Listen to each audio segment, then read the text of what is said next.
Good morning, my brothers and sisters. Welcome to episode 123 of the book of Acts. I'm going to title today, The Goddess Has No Clothes.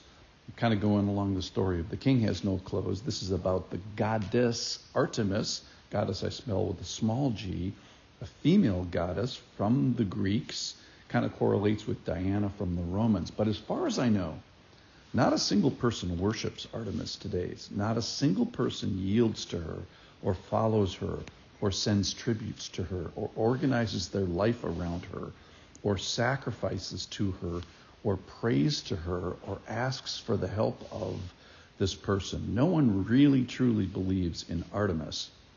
No one invests their money in objects of worship. No one holds to her creation story. No one gathers with others who believe in her. No one builds massive buildings for her.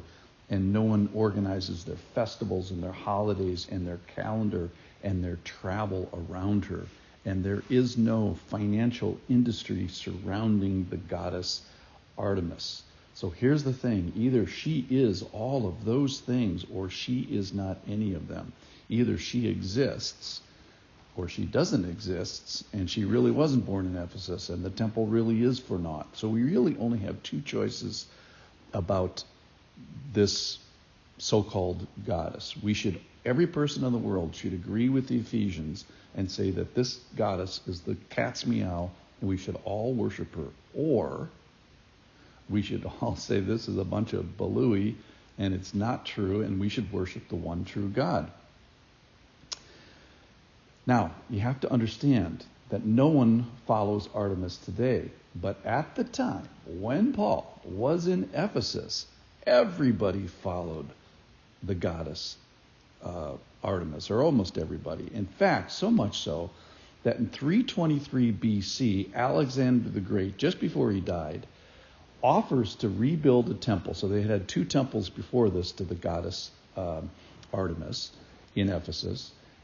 And both had been destroyed, one by a flood and one by something else that I don't know what. And Alexander offered, said, I will build you a temple. I will finance the temple. And the people of Ephesus said, no, we don't want you to build a temple.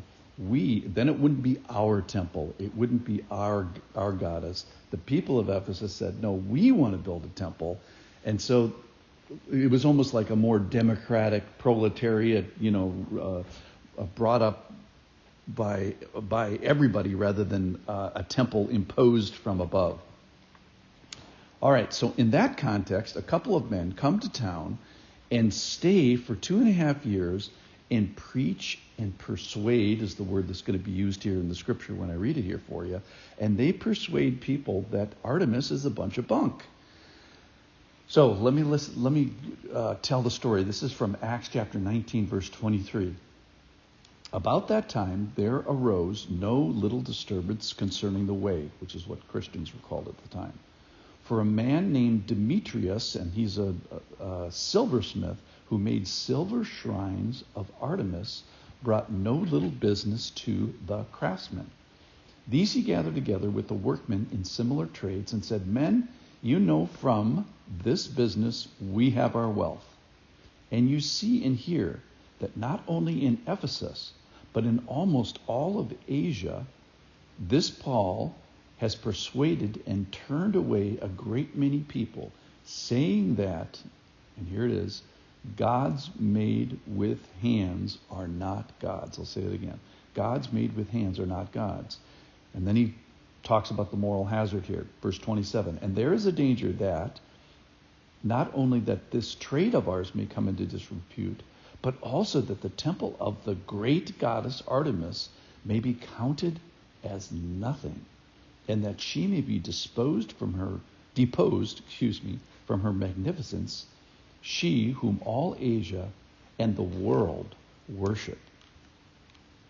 So let me stop there and enter Demetrius, a craftsman, a silversmith. Now, Paul Revere was a craftsman and a silversmith, and his work outlived him, and I imagine Demetrius did similar work. And one thing I like about him is that. The second thing I like about him is he has this like guild of craftsmen. It's like, oh, you're a woodworker, you're a metal worker, you build the foundation, I put the silver on top of it.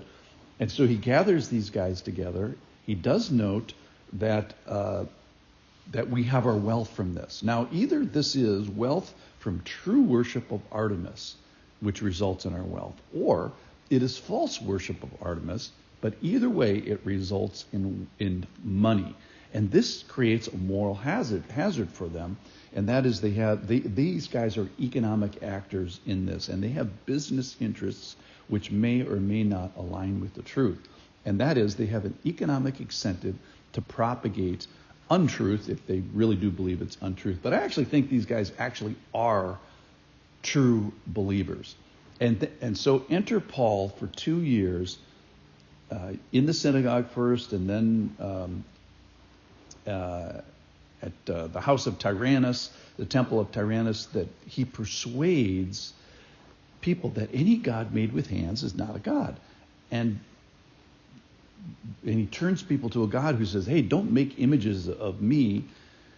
But these guys are saying, but wait, I make those images, and I make my image from that. And if people are turned away, and if what Paul is saying is true, the gods that are made with hands are not a gods, we're at a risk here that I'm going to lose my economy, and also that our the God that we worship is going to fall into disrepute.